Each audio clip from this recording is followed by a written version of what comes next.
This is Dr. Lou Cella, Doctor of Sport and Performance Psychology. And I'm heading to my camp in Colorado, which starts tomorrow, which is Tuesday.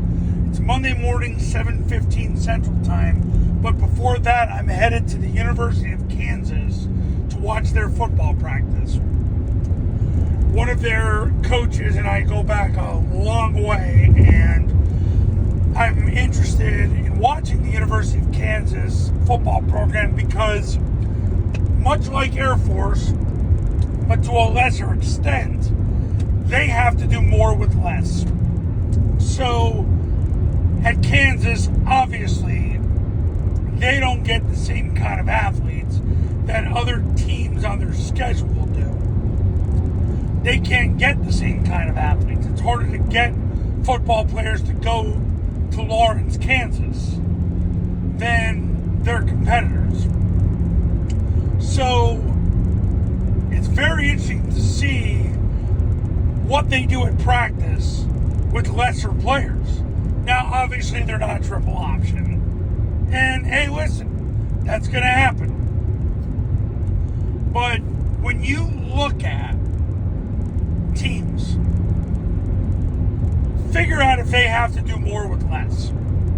Because if they're winning and they're true underdogs, you want to study what they do. Anybody can study the University of Alabama. They're always going to have better players.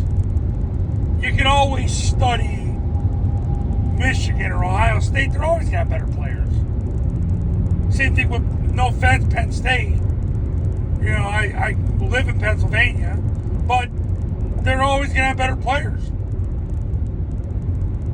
But when you look at Kansas, or even Kansas State, they win with lesser players. And they've been doing it for the last several years. Kansas State even longer. So, get enamored with those who do more with less. That's why what Air Force does is so powerful. So that's why I'm going today, to watch the University of Kansas do more with less. And if there's any significant takeaways, I will share them on this YouTube channel. Not schematics necessarily, but how they create an elite performance environment. Because that's important. Well, we'll talk soon.